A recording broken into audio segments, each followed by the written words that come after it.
Book-style foldables have long been at the phone world's bleeding edge, and Samsung has been more willing to get cut than any other brand.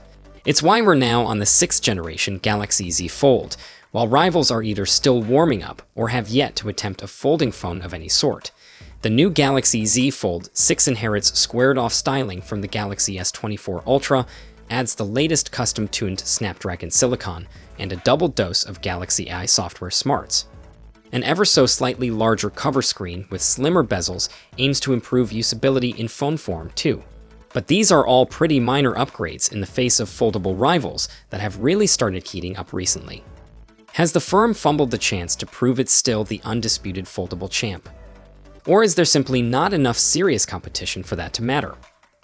Closed shut, the Galaxy Z Fold6 looks like a Galaxy S24 Ultra that's been shrunk in the wash. Samsung has given its foldable hero the same angular shape and squared-off sides as its traditional flagship, and I think it looks all the better for it. I found it easier to grip than before, especially when unfolded, and immediately noticed those skinnier screen bezels. The only other design tweaks are the thicker, darker camera lens surrounds. They're a bit subtler than the silver trim used last year, but only serious tech geeks will spot the difference. Samsung has managed to shed a significant 14 grams of weight compared to last year. At 239 grams, the Z Fold6 is closer to a traditional flagship phone than any previous Galaxy foldable. Still, this phone isn't going to win Slimmer of the Year. At 12.1mm thick, while folded, and 5.6mm when open. The Magic V2 has it bested across the board. I thought the new silver shadow color option did a convincing impression of the Ultra's titanium build, although the Fold's frame is really made of a newer, tougher version of Samsung's Armor Aluminium. It feels undeniably high-end, and should hold up better to shocks and drops than the previous gen model, but foldables are still as fragile as phones get right now, so I'd still feel better using a case. Both the rear panel and outer display are covered in Gorilla Glass Victus 2 glass, just like the outgoing Galaxy Z Fold 5. I'm gutted it doesn't use the same reflection-busting Gorilla Armor glass as the S24 Ultra. There's still nowhere to stash an S Pen stylus, even though both screens play nicely with one. The official S Pen case is your best bet. It has been slimmed down a bit from last year, so won't add too much extra bulk. If you're not going to put this phone in any kind of case, I'd suggest picking up the navy blue version. It hides fingerprint smudges that much better than either silver shadow or pink. Just like previous years, the Samsung web store will have some exclusive hues, though I've yet to see either crafted black or white in person. I was honestly a little disappointed Samsung brought back the Z Fold 5's power button or fingerprint sensor combo here. Rivals such as the Vivo X Fold 3 Pro have a pair of in-display scanners, one for the outer screen and a second for the inner panel. The Z Fold 6 feels behind the times as a result, which isn't a position I'm used to seeing Samsung in. I've long thought Samsung should ditch the Z Fold series' tall and narrow outer screen for something shorter and wider. The Z Fold 6's 6.3 inches AMOLED is a tentative step in the right direction, having grown 1mm wider than last year's model. That minor growth spurt has had a knock-on effect inside. The 7.6 inches flexible OLED panel now 2.7mm wider and 1.4mm shorter than the outgoing phone. Neither change feel transformative.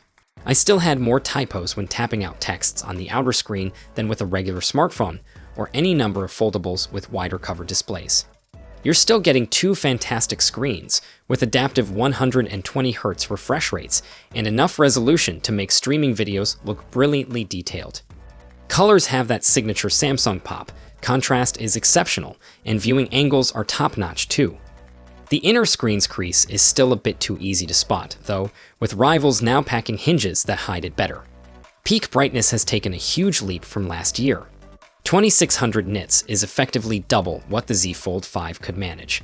That made a massive difference when I used the phone outside, with the cover display being perfectly viewable, even while I was wearing sunglasses.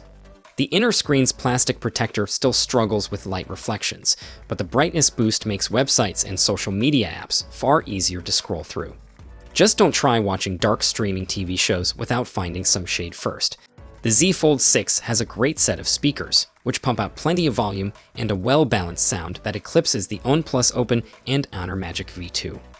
Does a 50 megapixels main snapper 12 megapixels ultra-wide, and 10 megapixels telephoto good for 3x optical zoom. Sound familiar? This is the third time Samsung has trotted out that particular rear camera trio. The ultra-wide still doesn't have autofocus for macro close-ups, and the zoom lens is rapidly falling behind on pixel count. The 10 megapixels punch hole cover cam and 4 megapixels webcam beneath the inner screen are unchanged. This setup was capable of taking colorful, dynamic, and detailed shots on the Fold 5, but was already being left behind by traditional handsets. 12 months on, the Z Fold 6 is now more of a mid-tier camera phone. Higher pixel counts, periscope zooms, and macro-focusing ultra-wides are now the norm on foldable rivals, which produce crisper and more refined photos in all lighting conditions. This smacks of Samsung not feeling the need to compete on the hardware front. That's not to say these cameras are bad, mind, just that they're not full-on flagship grade. Whether that's asking too much from an $1,800 handset is up to you. The firm's image processing still puts in a serious shift, with that signature high saturation look that makes even the most drab scenes pop. AGR does a great job of balancing shadows and highlights, and there's a satisfying amount of fine-grained clarity if you go looking for it. As long as the subject is well lit, the 3x telephoto can capture plenty of detail, and all three lenses have near identical color and white balance. Portrait cutouts and digital depth blur are convincing, and it does a reasonable job with moving subjects, something Samsung hasn't been great at in the past. Low light shots hold up very well across the board, with OIS compensating for any handshake, and Samsung's night mode only kicking in when absolutely needed. Noise creeps up quickly, most notably on the ultra-wide, but it does a good job of maintaining detail, so I didn't mind too much. Galaxy AI-powered image editing might be a saving grace. As well as being able to remove or resize any object in your shot, the Z Fold 6 will get a generative portrait studio that can create Pixar-style avatars of you and your mates, based on pics saved to your image gallery. It's a fun addition, if not quite the first of its kind. The Galaxy S24 Trio kickstarted Samsung's artificial intelligence push in early 2024. The Galaxy Z Fold 6 improves on it, but only in very minor ways.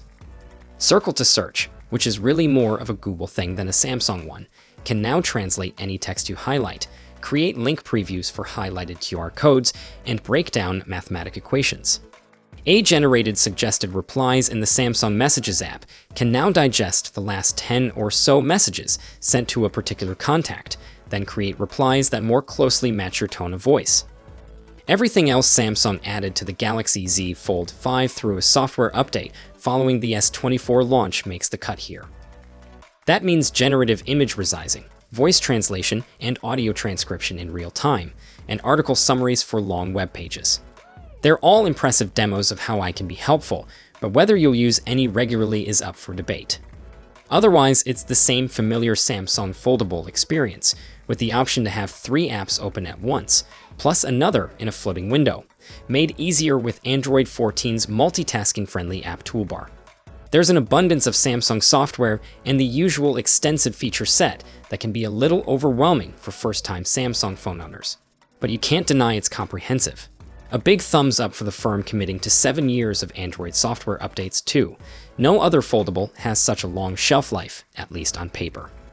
Samsung's multi-year deal with Qualcomm all but guaranteed a bespoke Snapdragon 8 Gen 3 chipset would appear inside the Z Fold 6. Paired with 12 gigs of RAM, it's every bit as powerful as you'd expect. I saw zero lag, stutter, or slowdown at any point during my daily testing, even when running 3 apps at a time on the inner screen. Benchmarks will tell you this phone isn't as fast as the best traditional handsets, but there's not a lot in it. That bodes well for productivity and means this foldable will play any game available in the Play Store right now at its highest settings, ray tracing included. I had no trouble running Zenless Zone Zero fully maxed out, a vapor chamber 1.6x larger than the one inside the Z Fold 5 helps tame temperatures in sustained use, with the sort of power drop-off I've seen from rival foldables over time. Samsung has stuck with 256 gigs as the base storage option, like last year. 512 gigs and 1 terabyte models are there for those with deeper pockets. None have expandable storage. The Z Fold 6 is the 4th time Samsung has used a 4400 mAh battery for its top-tier foldable, despite rivals now packing far larger capacities. The chipset might be more power efficient, but the considerably brighter pair of displays balance it out in daily use. I saw roughly the same lifespan as the Z Fold 5, meaning 15 hours of video streaming on the inner display and slightly more from the outer one. A typical day would see me enter the red towards the end of the evening, sooner if I'd done much gaming. Equally frustrating is the same old charging speeds as before. 25 watts refueling is practically prehistoric compared to some foldables, which top out at 100 watts. Wireless charging is a similar story, at just 15 watts versus 50 watts from the fastest rivals. Is the Galaxy Z Fold6 the new global poster child for book-style foldables? Almost certainly. Performance is as good as it gets in foldable land, and productivity is still unmatched, thanks to S Pen support and some clever eye features. But I think it earns that status more because of the brand making it than the hardware inside. If the Fold 6 wore something other than a Samsung logo, I'd be tempted to call it an also-ran.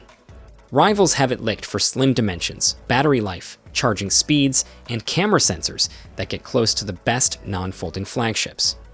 All you're getting here is a more powerful chipset, slightly neater design, and some small but welcome improvements to each screen. For an $1,800 gadget, I'm not sure that's good enough. But I'm also convinced none of that matters. Apple has yet to launch a foldable, a category that barely counts for 2% of the global phone market, and with only a few exceptions, the competition seems largely happy to stay China only.